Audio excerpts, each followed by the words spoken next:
Hello, everybody, and welcome to the Salt Mine. We are coming at you following week number 4 of the NACL. My name is Gordo, I'm Nyarko. TDS. and it's still just 3 of us. I've taken legal action against Bonfire. He'll be paying me his dues at some point for failure to appear on this show, but he'll be back at some point, presumably.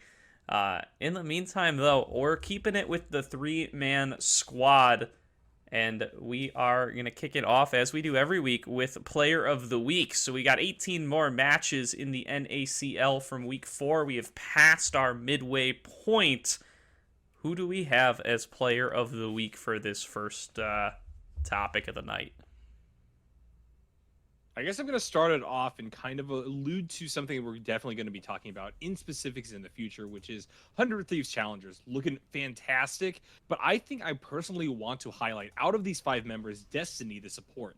I think that out of all these games, they basically played exactly as the support needs to in every single situation. Very, very low deaths. I think they died a total of like 5 times throughout the entirety of the week. Multiple times they were just pumping wonderful, wonderful, wonderful setups for their team. Even on champions like Lulu, who aren't necessarily known as engagers, they're able to get really good positions for their team. And I think that beyond that, their vision game was top notch. And I need to, in some way, atone for all of the flame that I've directed towards supports in general on my time in the salt mine. So, immaculate play from a team that's looking really, really good right now. Might as well highlight them. I'm in a similar boat in a couple of ways. First of all, I also feel like I've been underrating NACL supports these last couple of weeks. Just gone a little bit under discussed when some of them have certainly been showing up and been having huge performances, Zazel in particular. But it's always very difficult to separate bot laners from their supports when doing these sorts of evaluations. And something to be noted there is that my player of the week is going to be Unforgiven. The way that I'm going to separate the two is that Unforgiven gets like a 1v5 pentakill against CLG. And that's going to really push him over the edge for me. Just a bananas performance across the board in the 100 Thieves Super Week here for Unforgiven. He had some great performances. And I'm going to have to give it to him here. Finally, we get what we were promised here with this import bot laner. For sure. Gordo, I did say before I had the hipster take on the whole affair, and if I'm able to patch up my reputation alongside highlighting a really, really fantastic bot lane. Yeah, I have the most mainstream take imaginable. I'm pretty sure if you were to poll a lot of NACL viewers, most would choose Unforgiven after that 1v5 pentakill. You got to give it to him there. I'm more on the XU side, if I'm honest. So I think XU is looking like one of the, obviously, the better players overall in the NACL. I think that a lot of the impact that he creates for Dixie is one of the reasons why they are so dominant so consistently. Like, I think that as a team, they work pretty well, but a lot of the value that XU is adding to the team is one of the reasons why I think that they're at the top and why they are going to keep on being there for a while. Now, I'm not sure if that's going to continue consistently, or at least it's going to push me to align with Bonfire to think DXC is going to be the number 1 team. But I do think that the duo between XU and Insanity on the mid lane has been not only so good, I think XU has been dominating a lot of the parts from the game from Dixie, particularly to me. It's a struggle, but I like the XU pick though. I feel like every week I want to give it to somebody on Dig Challengers, but it feels like they alternate who the star is so frequently game to game. XU has some of these great carry performances. Insanity constantly looking really good. I think they're the most dangerous mid jungle duo in the league. But Tomo and Diamond are crazy as well. They have these fantastic 2-2 performances that really makes me lean over towards their direction. And even Hoon gets some pop-offs in there from time to time. I say even Hoon, like he it almost feels like a backhanded compliment there. But he's really kind of shown what Dignitas was looking for in him when they brought him in last year and put him in the worst situation imaginable. He's really I think come into his own a little bit more in this split. Is Even Hoon Easy Hoon's brother or a long lost relative or something like that? uh I I'm give sorry, like I the need to get easy my joke. play-by-play practice in somewhere, and You this gotta- is where I gotta make. I'll give him the pun. That really was the easy joke, by the way. Just saying. The easy The Hoon easy joke. Hoon joke. Yes! Ah, all right. There we go, baby! PvP brains. All right, we're warmed up. We're ready to get into the show here. I like those picks for player of the week here. Let's get into some topics for the week. I want to start off with 100 Thieves challengers. You know, we gave a couple of player of the week calendars there. 6-0 super week for 100 Thieves. Are they back in contender status? We had them as our number 1 ranked team coming into the split. They've been a little quieter since then, dropping games here and there to all sorts of different teams. Does this 6-0 week mean, you know, they're finally gelling, they've got their full roster? Are they here to compete? I do like the fact that 100 Thieves are looking good and smashing games. I think that they're just consistently one of the most exciting teams to watch, regardless of their trajectory in the NACL, just because they have so many storylines. And we talked about those pretty extensively. Go back and check our first episode out, guys. But I do think that we have to start this week off with a little bit of an asterisk. Some of their games were, you know, not of the highest quality in terms of competition. They had a series against FlyFam and a series against CLG Faith, and that's 2/3 of their games played so far. Yeah, I would have to agree with Nyarko in that regard. I don't think that they are taken off of the candidate conversation just because of how they did start, because starting is not the important part, it's how you finish. So I still give them the benefit of the doubt in a lot of those situations. I will say, though, that I don't think that we've yet seen the potential that 100C can really showcase, and I'm still not sold out, not necessarily because of only their games, but I still feel like some of their decision making and like coordination between each other still are lacking in certain aspects. And until I see like some changes in how they work, particularly mid lane jungle like duo work, how they work together, but also the jungle support situation feels a little bit wacky sometimes in how they try to opt out. I was expecting the talent individually to be there, but I still want to see more of the cohesion as a team. And I think that that's going to show a little bit later the longer we go on. See, I that's super interesting to hear, TDS, because I almost come in with the opposite opinion there, in that I feel like they're starting to show a little bit more of the team cohesion. I think in particular, I think the team fighting out of Unforgiven and Pretty has really impressed me in this last week. I think these two are a really, really dangerous carry duo.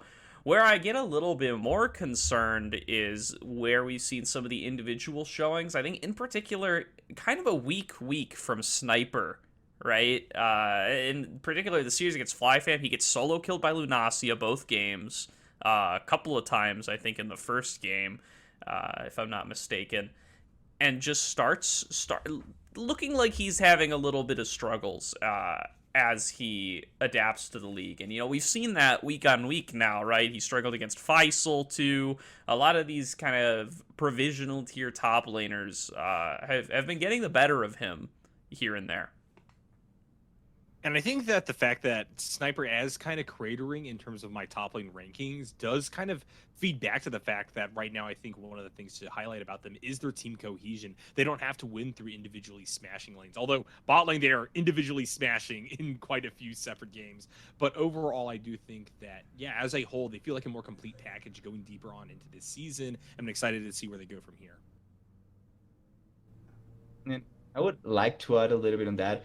On the 100C side, that I still like I was saying, I'm still hopeful for them. I think they are a team that are going to compete. I think that by the end we're going to see their like style really shine through. And I think mechanically they were already really great. So I don't think that a lot of the issues are not going to be fixed. It's just that a lot of their individual prowess is already going to kind of cover the main issues. More so than them not being able to resolve them, it's that their individual quality is going to be enough so that they don't have to worry that much for now about those issues. But it's when those issues really become prevalent, and I think that's around the playoff mark, because that's where teams have more cohesion between each other, have more time between each other. The patch is going to change as well, so you don't have the same like read as potentially you had previously. That's where we're going to need to see the problems be solved a little bit more, because mechanical prowess is not going to let you go over a couple of these teams, particularly teams that do have mid laners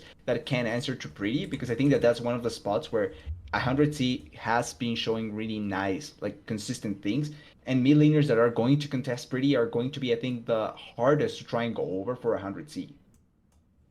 Yeah, I think that's fair. I do want to say, as to redeem myself from the sniper slander earlier on, he did get to play Riven this week as well up against CLG Faith. He did get to solo kill Bajani a bunch of times. It was a bunch of fun to watch. So definitely go check out that game if you're a big sniper fan and you're clenching your fists Or in Riven my fan. BM here.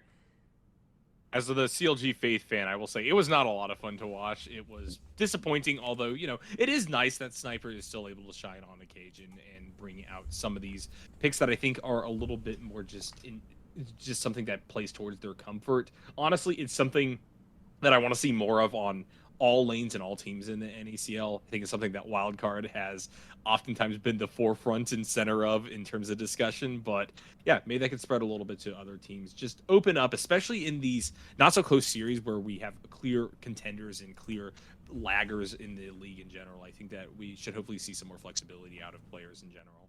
So branching off from that, you bring up CLG Faith, Nyarko. Let's talk about CLG Faith a little bit, as we are once again in the news with CLG Faith here, as some rumors are coming out.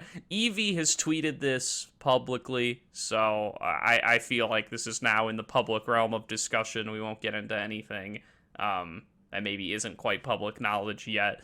But rumored additional changes for CLG Faith. The rumor is that Serenok will be stepping down. That is being reported as voluntary. And CLG Faith going to be looking for a replacement in the mid lane. How do we feel about that for this roster? I feel like we kind of called it at the start. Not like it was an obvious thing that was going to happen, and not like I thought that it was going to be this way. I was pretty sure. I was expecting them to do it at the end of the season, like completely when everything was done. Because I think that Serenok was, if not the weakest, one of the weaker mid laners in the overall NACL. I don't think he particularly showcased anything previously that would make me think he would be such a huge talent to see come through. And for CLG Fate, I think I was the one that gave them the lowest. Yeah, I was one of the ones that gave them the lowest scoring for the overall, like in the overall NACL, for how I expect them to go. A lot of that had to do with their soul laners. I thought Serenok wasn't going to be able to shine at all, and it seems like that's something that CLG Faith caught up to, and they're looking to replace him. I just don't think that he's caught up to this level, at least in my eyes. It is heartbreaking to see CLG Faith in this roster that I've already spent a lot of blood, sweat, and tears to get behind, starting to fragment a little bit. We also had the alterations in the bot lane, although that was a little bit more predictable and a long time coming. I think that I have to agree with you, TES. I'll go a step further and say I think Serenok is the worst mid laner in the entirety of the NACL. And a lot of that comes down not only to his individual lane play, but also a lack of flexibility regarding champions. I know, Gordo, you and I talked about this a little bit before. He's unfortunately relegated to playing a few artillery mages and quite a bit of control there in the mid lane, but you can't really put him onto an Akali. You can't flex him towards Silas. And all of these champions that are kind of spiking in the meta and are good to respond and keep the mid lane as dynamic as it should be at any point in the LOL meta, I think means that there was always a gaping hole in CLG Faith's ability to be competitive. And hopefully the adjustments we see from Faith going forward will be something that helps them. And it's not even a matter of me seeing more wins out of them. I think I want to reflect back on that Myra tweet from last week. I just care a lot about this team having an environment where everybody is kind of on the same page. They want to grow. Wins come second to just developing as players and as a team. And I think that's pretty much touching on one of the main issues, that how much, like there comes the part of the argument that you have to think about. How much can a player really develop compared to their peers, and how and at what point do you think like there's no more development to really look into? Because there's players that hit their ceiling at some point. Like as sad as it says, some peak a little bit earlier than others, and the development for them is not only a little bit harder to be able to accomplish, but there's just simply a point where you cannot go higher than what you're already achieved. And I think that that's maybe something that Serenok is potentially facing, and that's why they're looking to replace him. Also, just thinking about the pool issues and something like that, like it just came to mind where you compare him to someone like APA, where he can play those artillery mages, but you see his pool usage, and he has a much more broader variety of champions compared to Serenok. Like you can play the artillery mages, it's nothing bad about that, or adding other champions that are off meta to your pool, but you have to still play the meta champions to a certain degree. And I think that that's something that APA has shown, that you can have the pool and still be good enough to play the other champions. And Serenok hasn't really been performing to that level in that regard as well. And I think that that's why we see him fall off or fall comparatively compared to other mid laners.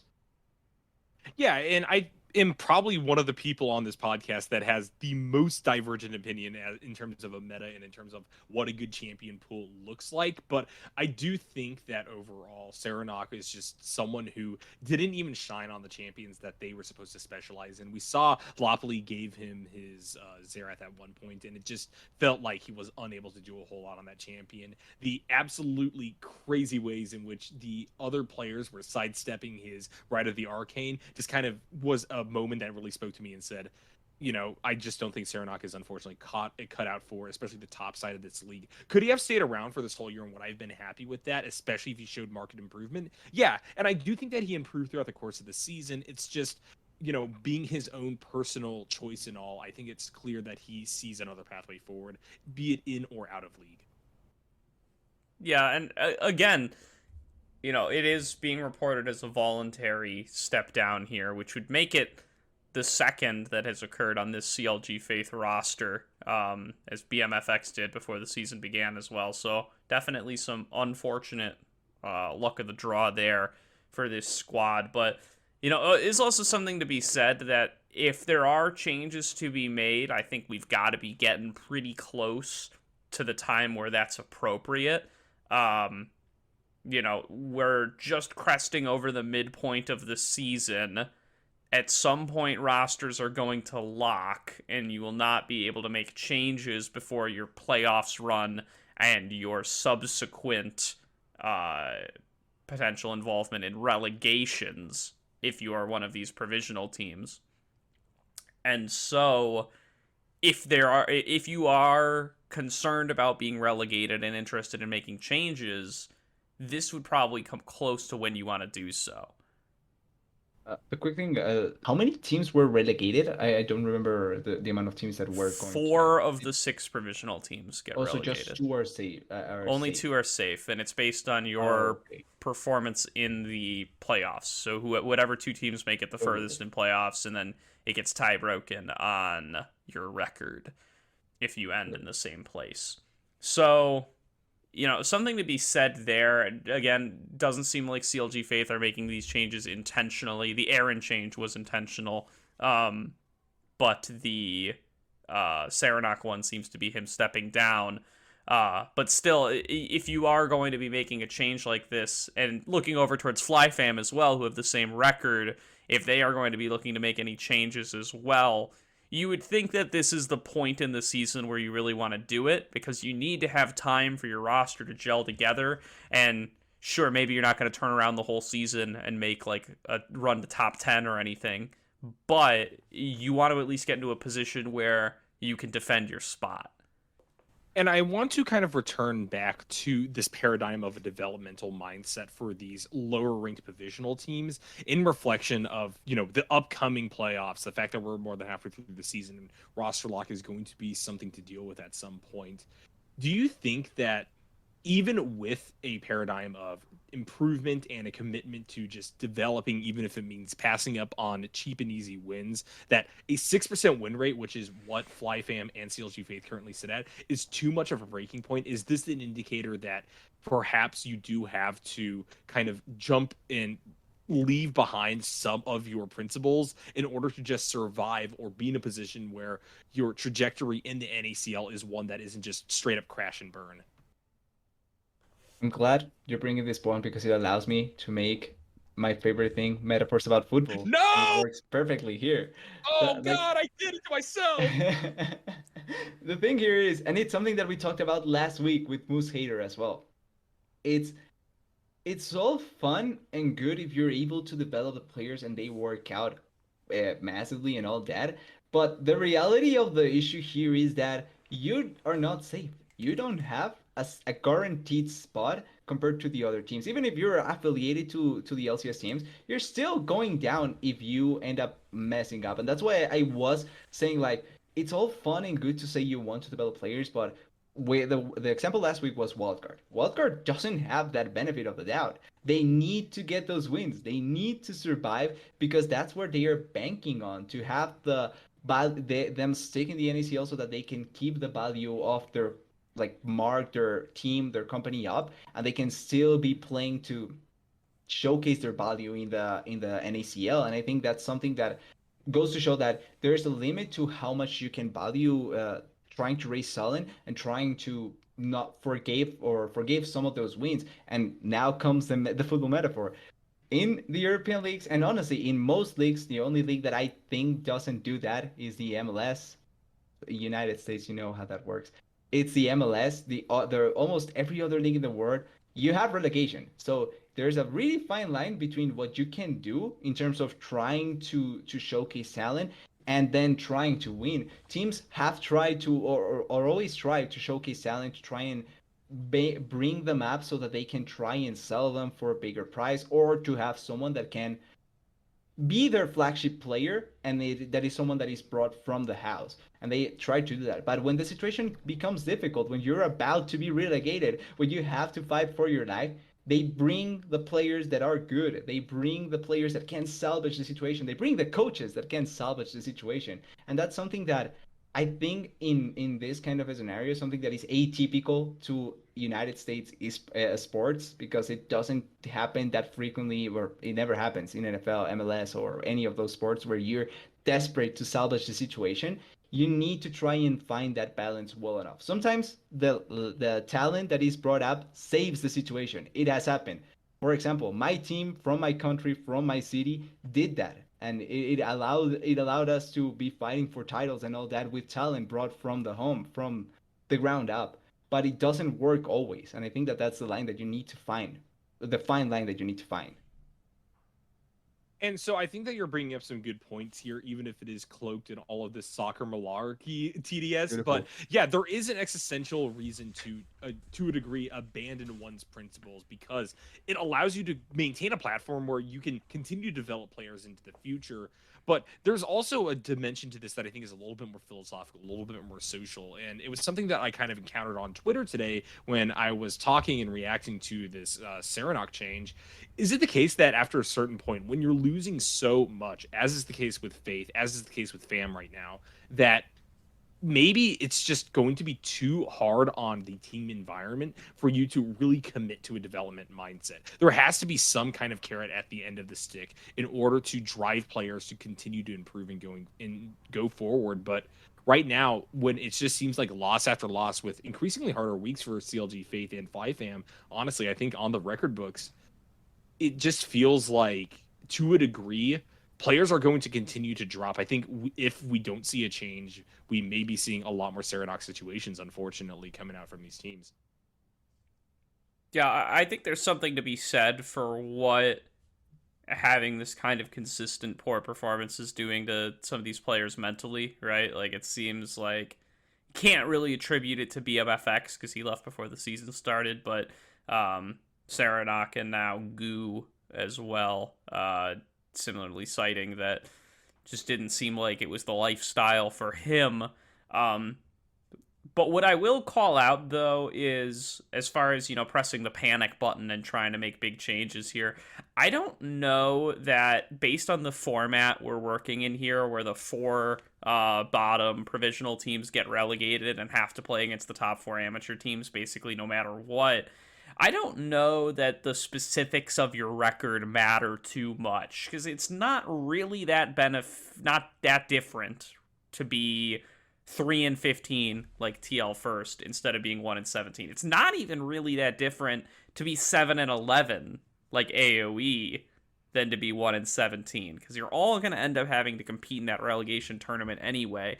So rather than talking about this in terms of salvaging your record, or rather than thinking about it in terms of salvaging your record, I think it's more important to just position yourself in such a way that you can keep your spot and win against top amateur teams. So you should be looking towards squads like Maryville, squads like Native, squads like Supernova, and be like, look, we need to build a roster that in 6 to 8 weeks' time can face off against these teams rather than talking about optimizing your record in the NACL in particular, where that ship is very close to sailing. Like, you're going to end up having to play against Dig or Cloud9 or 100 Thieves or Wildcard in the first round, and you're probably not going to win that.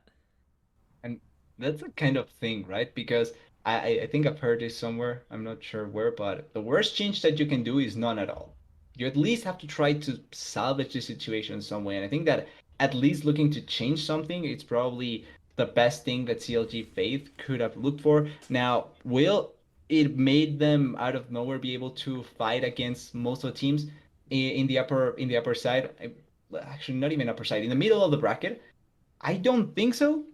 But like you're pointing out, the fact that they still have some time to try and salvage the situation so that they can win in the relegations, then that's completely fine. Like, if this change brings forward a positive record, like let's say they don't win every match, but they win two or three. Now, out of nowhere, you have a situation where the team can see, okay, we are winning. We can look at this brightly. We can try and salvage in the relegations and try and make it so that we're not going to just keep the losing mentality. And I think that that's also something that they are trying to approach here. It's if they can uh, chain a couple of wins here and there, that is a positive change already that can bring forward a much more positive mindset and a positive atmosphere for the team and look forward to try and just be able to save themselves. That's also something that happens in relegation matches in football leagues, by the way. You need to try and bring forward a good momentum. Yeah, momentum. Yeah. All right. Well, moving on from teams that have gotten very few wins the whole season to teams that are relatively new to having poor weeks. A little check in. Rough weeks for both Cincinnati Fear and TL Challengers in week number 4. Where do we feel like things have started to go wrong, and how are we feeling about these teams in their week 4 performance?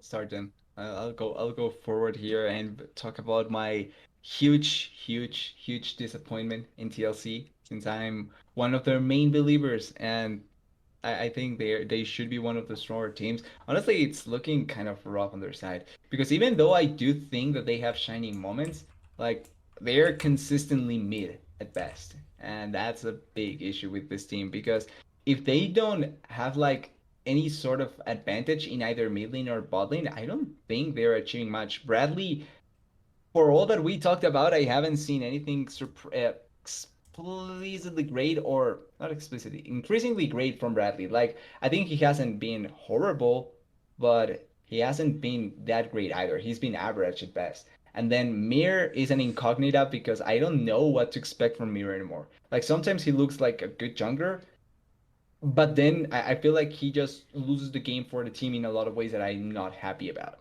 And the same can be said to Kim Down to a certain degree. I think that the most consistent members have been Arrow, but Arrow is a veteran, so you kind of expect that coming from him. And I don't think that his carry performances have been super high. And then APA, I still think that he's one of the better mid laners, but sometimes I just think that he's trying too hard to try and carry the team out, and that just ends up biting them back even more. Yeah, I definitely share some disappointment in Bradley from TL so far this season. Just because of how high I was on him coming into the split, right? Not to say that he's been a bad top laner by any means, but I think, he was in contention for potentially best player in the league coming into the split. Unforgiven, pretty high on there, but, MNS was pretty unproven attribute. We didn't really know how a lot of these other teams were going to shake out. I think default assumption was that Bradley would be up towards the top of that list. And I just think the performances haven't really reflected that so far. Just a quick thing though, I like is it funny that I still think that he's probably one of the top, the higher rated top laners because I think that the top lane pool hasn't been that exciting in general. Like I haven't been surprised with any top laner though, so I still think Bradley, even with all that, it isn't below potentially top six, top five, I think. I think that's a fair take. I think that Bradley, even in the games that they were losing, looked relatively decent this past week. I think that they had a decent performance on Gangplank. Even the Kennen game was fine, but there are still, I think, very clear gaps in TL that I hope get patched up as the season progresses. Because I'm another person who is a big believer in TL, so I'm right there with you, TDS. For me, True. I think that one of the big things that I wasn't a fan of this week was their performance in draft. I just thought that they were drafting bizarre things. The Tristana mid coming out. Talia is just unfortunately a bad champion, as probably the biggest Talia fan in NA.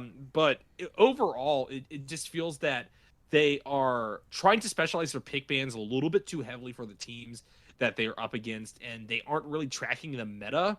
And especially as, you know, we are moving through patches now, and we'll talk a little bit about that in the future, it feels that as a whole, they really don't have a grasp on what to go for and how to knock out stuff that really is becoming big thorns in their backsides. Yeah, I will even walk my points a little bit back there, now that I think about it, just because in response to that relatively weak top lane pool, I agree. Bradley's still got to be in the top 5, right? Like, top 5 are probably in some order Fake God. I think you probably have to put Jenkins in there right now.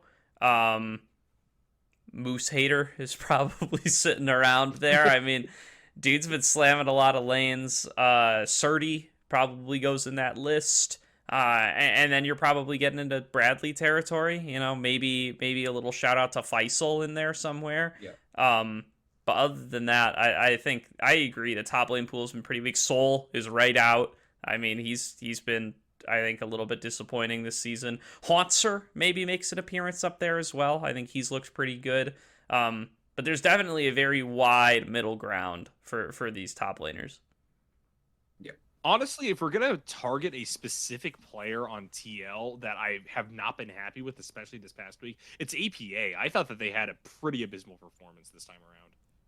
For me, it's a little bit of both. I think there's definitely some disappointing games out of APA. I think in particular his Azir game versus CLG is what I think of. Baby.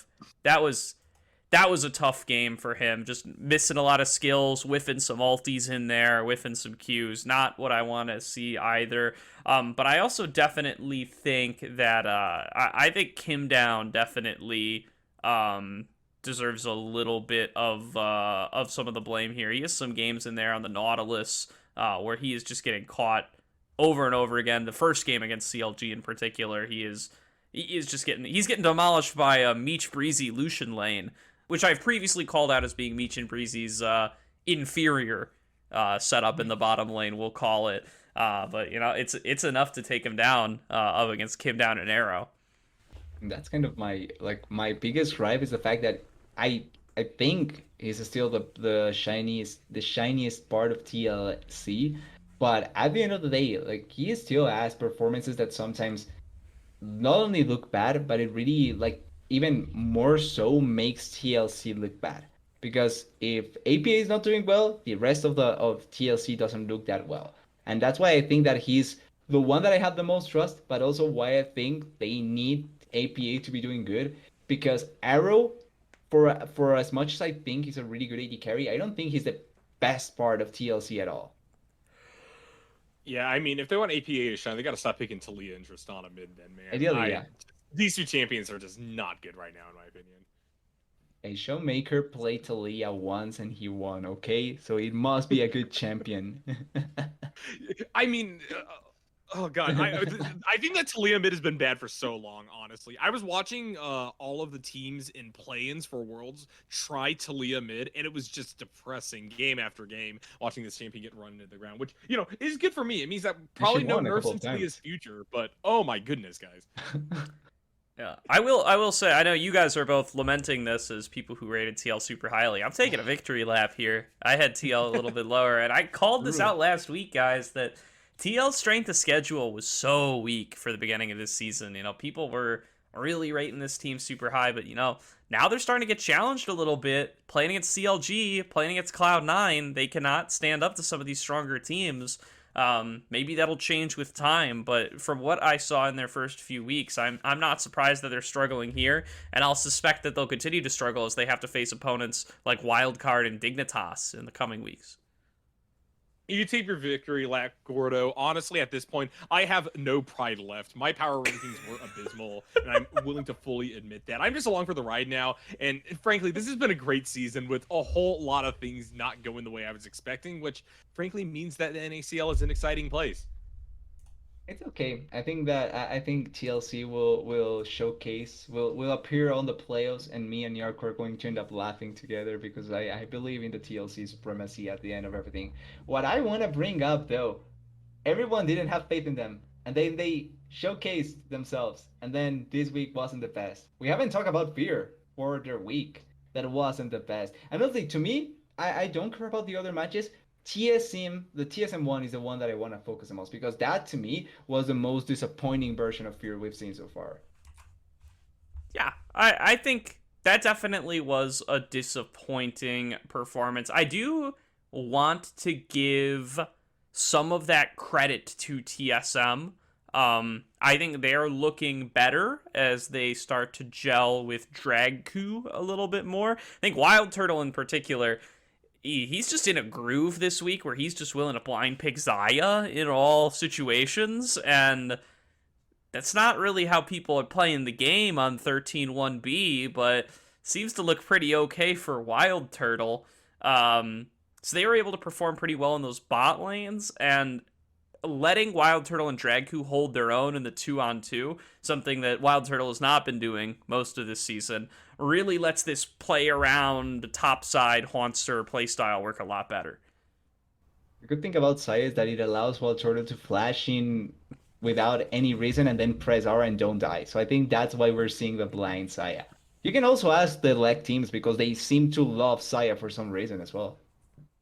Perhaps, but yeah, I think definitely the story of the TSM Fear series is, first of all, Minui picks really short range AD carries both games. He picks Kalista in game 1 and Vayne in game 2. And the plan seems to be to play around top mid from Fear both games, and I think Svenskeren and Haunster do a great job to neutralize that. And then once TSM's ahead, like Minui on these short range AD carries like cannot play the game. So an interesting match for sure, and not turning out the way we expected, but I think TSM, they come in with a really solid game plan, and I think they execute really cleanly. And I do think that part of the dynamic that is leading to this big blowout, which is the 2-0 victory of TSM over Fear, is that TSM is punching above their weight class. I actually had Dragku on my short list of people that I wanted to highlight, which maybe tipped my hand to show that I was actively looking for supports to praise this week. But still, I think that Dragku really impressed. The fact that they're bringing Soraka into the meta, I think, is a really, really smart call on their front. And it was really just kind of that 0-4 Nautilus game that they had, I think, against AoE that knocked them off of the ultimate pedestal of, player of the week in the NACL for the Saltmine podcast. But, overall, they had an impressive showing. And the question is this the sign of a downhill trend for Fear? I don't think so. I think that we are just seeing them come back to earth. There's variance that comes from every single game of League of Legends. Even a 2-0, I don't think really tells the whole story, right? But at the end of the day, I will say it brings a little bit more concern back in terms of how these guys are going to perform in the future. But for this 1 week, I'm not too torn up about it. Maybe next time we come through, things are going to be a little bit more shaky, and I'll have a little bit less faith. But I think they're going to be able to rally from here. Yeah, I will say I definitely don't blame them for losing to Dignitas. I think this Dig squad, they're really going to skill test you in every single lane. I think it's crazy how correct Bonfire was in the preseason here. Like, this is a team of 5 gatekeepers, and they're all, I think everybody individually is probably around, if not very close to top 5 in their role. Hoon maybe hovering 6th, 7th, 8th-ish. But, they will punish you if you are not up to snuff in one of your positions. And in the matchup against Fear, like Tomo and Diamond just blow open bot lane both games. Minui and Trevor just cannot deal with that pressure. But and they play both halves of the lane, right? Tomo's on Zeri in game number 1, and then Tomo's on Lucian with the Lucian Nami in game number 2. And both of them just hard gap for Tomo Diamond in the bottom lane in the matchups against Dignitas. And I'll do the, almost traditional at this point, salt mine, lean back and say, holy cow, guys, we're talking about a provisional team where we're disappointed that they had a rough showing versus Dignitas, who somehow is popping off. That is a Their whole first place. can of worms. Yeah, it's very impressive stuff, honestly. And like I said, it's those kinds of things that give me faith for the future. And even if they do crater, they are not cratering to the bottom. I think they're still firmly above AoE and the like. I think that worst comes to worst, Fear will stick middle of the pack for the rest of the split. But I believe that they're going to bounce back.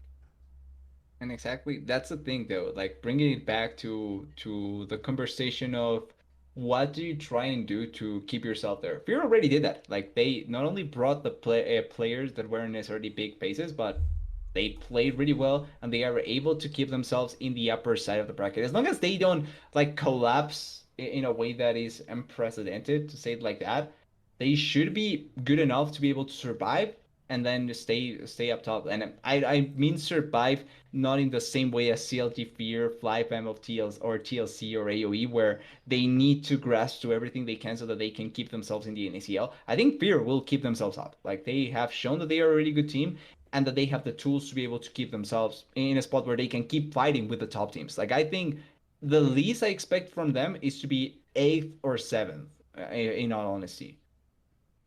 Yeah, I think what's impressed me the most about Fear this season has been they're kind of the other side of the wild card coin, right? It's been that they do play, I would say, quite traditionally. Like they're definitely, they're not a stock standard meta team playing the most generic picks every game, but they are definitely closer to the mean than somebody like Wildcard. And they're able to have these threats from all the positions, it feels like. I think the standout players are Perry and Shochi, but you can put resources towards Faisal on something like the Olaf and have a lot of success that way. And I think there have been matches where either Perry's been able to set up Minui and Trevor, or they've just gotten the leads on their own, and then Trevor's been able to roam around the map and make plays happen. They've been successful across the board. And that's what I think separates them from somebody who struggled more like TL First, where I feel like they can play towards top side, and I think they can rely on Aspect and Surdy to play their roles, but it feels like Mia and Rovex on the bottom side have not been able to keep up with the competition in many scenarios. All right, well, I do believe this was the last week that's going to be on 13.1b as well, so can wave goodbye to that patch that it feels like we've kind of been on for forever and welcome in 13.3, which a little bit confusing on the patch notation there, Riot, but whatever. We'll call it 13.3 if you want to call it 13.3. What are we looking forward to in these coming weeks with that change? I just want to say, I think that part of the reason why it feels like we've been spending an eternity on 13.1b is because of the naming convention, where we had 13.1 kind of blend into 13.1b. And so we've been sitting here for a while, as you're saying, Gordo. But, I have a lot of things that I'm looking forward to. Most notably, I'm looking forward to not seeing Cassante in basically every single game. Its presence has been wild. And I think that while it has been a very good litmus test about how these top laners are adapting to the meta, and I think it really is kind of showing in some cases that the Emperor has no clothes if they just kind of bungle playing to Cassante. Having such high priority on that champion has been a struggle. Also, Maokai, for the love of God, I think it's like a 94% presence overall. Please get the champion out of the meta. Just saying, by the way, are Cassante nerfs a buff to Wildcard? Because I don't think Moose Hater has played a Cassante game all season. Pretty sure he hasn't. I was actually looking at his stats, and his top 3 champs are Garen, Zag, Udyr. So I would say no. But I will say, though, for the 13.3, the thing that I'm looking out for the most, first of all, I don't really care if Maokai is gone or not. I still think that that's not a bait pick. I think that he's strong, but I think the over prioritization of that champion is kind of laughable because for all its picking, I still think that he's a champion that a lot of teams lose on consistently. TDS, we had this discussion earlier today when we were prepping for Meta Shift. Yeah. You said it was a bait pick there too. Look at the stats, my man. It's at a 70% win rate with one of the highest presences in the entire league. The champion is not balanced. But you could say the same for Sejuani to a certain degree. Like yeah, because she's also good. They are bait. Game. Yeah, no, but I think first of all, I think Sejuani is better than the Maokai. Second, I don't think Maokai is bad. I just think everyone picks it without really knowing the purpose of picking it. Like they're playing for the MIPS. And yeah, the MIPS are good and all that, but more times than less, you just see the champion win because of an after effect, not necessarily because of him being the main reason why you win. And that's not bad, but I don't think that that means that it's like the best broken champion in the game. The other thing that I wanted to say though is that K'Sante may be gone, but I hope you're ready for the Sion, the Cho'Gath, the tanks that are going to come through in top lane a lot, because those are popping up so much, and I think that we're going to see much more from them. And Gwen as well. I've seen a lot of Gwen, and I think Gwen can have her place in the meta. Oh, Kai'Sa as well, by the way. I think Kai'Sa also. I am excited for the Umbral Glaive nerfs on ranged champions on top of the engaged champion buffs. Most of the engaged buffs feel kind of placebo-y. Like they feel like they're really tiny, but the Umbral Glaive nerf on ranged champions, maybe that's finally what pushes us over the edge. No more Caitlyn support, no more Varus support, no more of this garbage. I want some traditional supports back. Ashe can still be played, by the way, though. So. Yeah, fine. I'll give you Ashe. I'll give the world Ashe. You can have one marksman playable in bottom lane. Oh, and Twitch. If people start playing Twitch, they're welcome to. Because nobody's doing it now. So if they want to do it post nerf, go ahead. I mean, several notes here. One, why in the world does Umbral Glaive exist as an item? I feel that, you know, if this was just something that was like a low elo stomper and people were just choked out on vision because they didn't understand how to place wards properly and how to bait people in to try to clear these wards out, that would be fine. But the fact that we're seeing this item picked at the very highest level of play, the fact that there are Korean one tricks that are able to play Zed support just because they can rush Umbral Glaive, I think speaks to the fact that this item is bad for the game, and I think it's been bad for the NACL on the same front. Literally only exists because of Pyke, I'm pretty sure. Like, I think it's like, they're like, look, we designed an assassin support, but there's no assassin support items, and thus Umbral Glaive is born.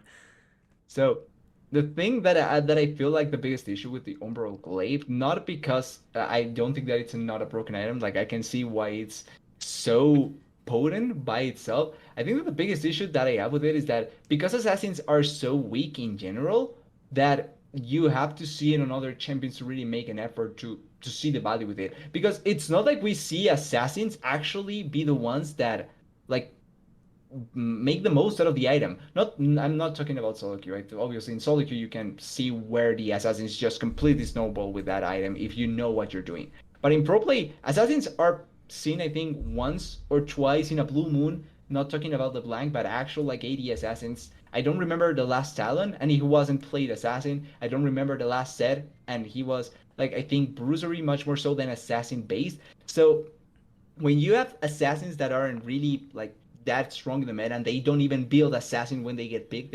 they're built more bruisery. I think the issue is mainly because the assassin class is not that strong. And I think the Umbral Glaive always gets exploited, but the other the other classes, like I remember Graves when he was meta was the one that abused the Umbral Glaive the most. Like it was first item Umbral Glaive into then building bruisery. He still does that. Now we see it even more so with the support position, and supports are the ones that can make the most out of the item because they take care of the patient. But I feel like the biggest issue is that assassins as a class are just stupidly weak, and I don't think that that's going to get assessed in the near future either. Like maybe LeBlanc, but that's about it, I feel like. I think that's a fair point. Well, those are the highlights of the patch, I think, unless, Nyarko, you got something else?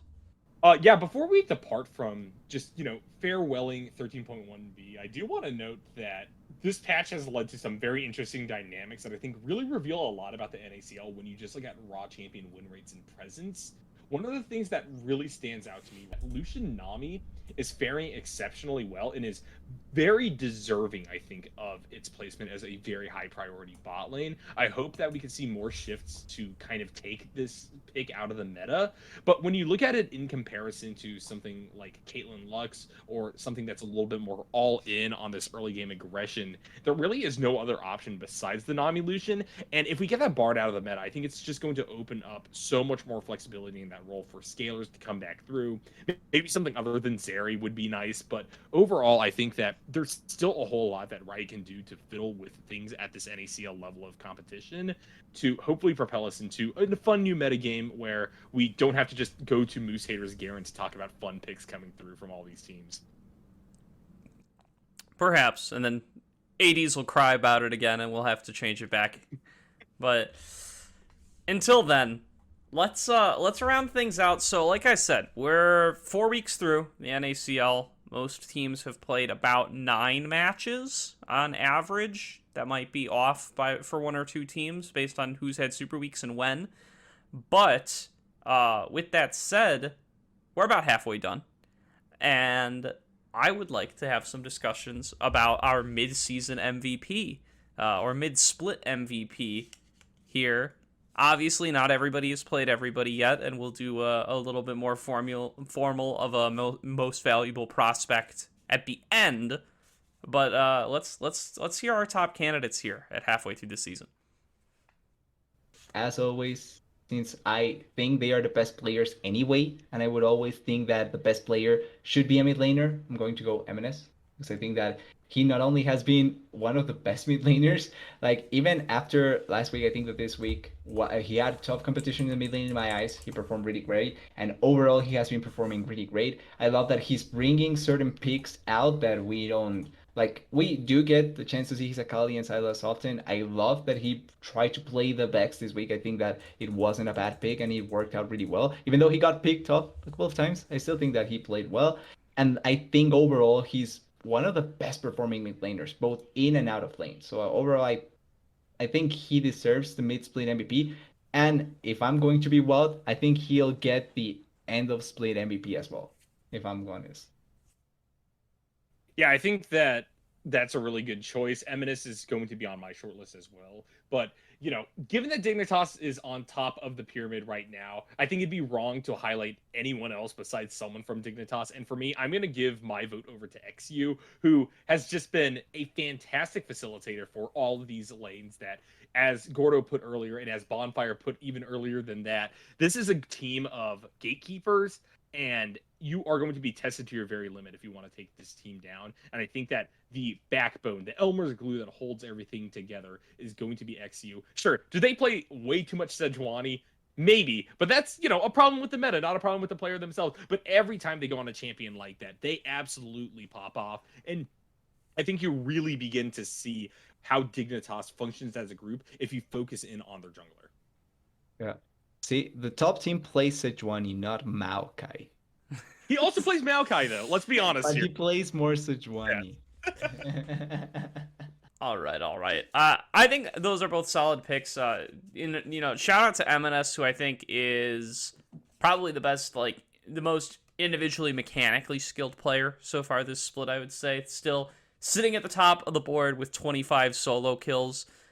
Would not be my pick here. I am taking a similar approach to Nyarko here, but I have a little bit of a different read on Dignitas. I think while I would love for this to be XU's big breakout season and for him to be, you know, this emerging into himself as the top jungler in Academy and, you know, be LCS bound and all those sorts of things, having seen him for the last year, I feel like I gotta give some of the credit for this overall performance to Insanity. And I think that leaves Insanity as my mid-split MVP. And I'm just looking at, he made Perry look so good in their Proving Grounds run last year, man. And I think he might be doing it to XU a little bit too. I hope I'm wrong. I hope that XU is actually just like discovered himself and is this incredible player now. But I think he's just good, and I think Insanity just takes him to that next level. And, maybe Insanity is the correct collective pick between the three of us. TDS wants a mid laner. We want someone from Dignitas. I guess at the center of both of those continuities is, in fact, Insanity. I'm happy with mid laner supremacy. I'm all in for that. I will say they have the best mid lane duo, like mid jungle duo in the whole NACL. So I think either of them would be a pretty good shout out. For sure, for sure. Tomio Eminis coming close to challenging that maybe a little bit, but it's just the inconsistency that gets me, right? Like, I think Eminis has had too many goofy games. This is how they end up dropping games to Golden Guardians, man, is when Eminis, like, just wanders up too far in the Syndra over and over and over again. I will say though, because now that you bring GGC, I'm glad that I'm seeing like my stocks on GGC are beginning to shine through. I think you and I have the stocks on GGC on our side. We have the highest, yeah, like our rankings for GGC are probably the highest from everyone. So the fact that they are beginning to come through is actually really good. And I'm still hopeful. I think they are just one step from showcasing that I was right on them. Array and Young have been really, really good. And, if we are going to move down the charts in terms of these teams to try to nominate an MVP for this split, I think that someone else that you have to talk about, maybe a little bit of a wild card as their team implies, it has to be Moose Hater. What other player has drawn this level of discourse coming from a background where they just were not collectively known by the broader viewing public, right? I mean, their Garen picks have been talk of the town. You see discourse every single day when you open up Twitter. We just saw more. Myra was saying, why in the world are people still not banning this champion? For the love of God, please stop giving Moose Hater this pick. And that's got to stand for something. Even if they maybe aren't the best top laner, they're still in the runnings for doing so. And they're doing so in such an exciting and fresh way that I think really is defining how the NACL can appeal to a broader audience. And Adam from BDS already showed that you can play the Garen to the highest level. So, like, Moose Hater knew something before everyone else. Well, yeah, and Adam locks in Garen in LEC playoffs, and Shakarez gives a shout out to Moose Hater on Twitter right when it happens. So here's the thing. What do you define valuable as in Most Valuable Prospect? Because value as in these guys are going to make my LCS team better, probably Insanity or XU or MNS.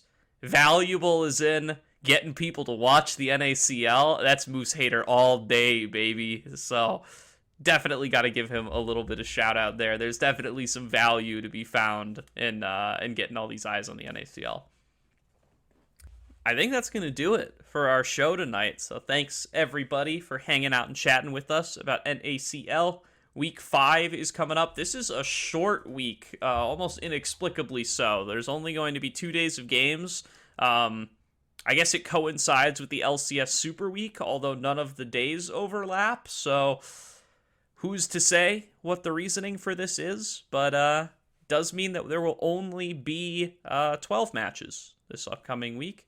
And as we move further and further into the season and we are getting into the back half, we'll be back next week to break it down and maybe even get to go a little bit more in-depth on those games, as there's going to be far fewer of them. But until then, thank you guys for tuning in, and we'll see you next time.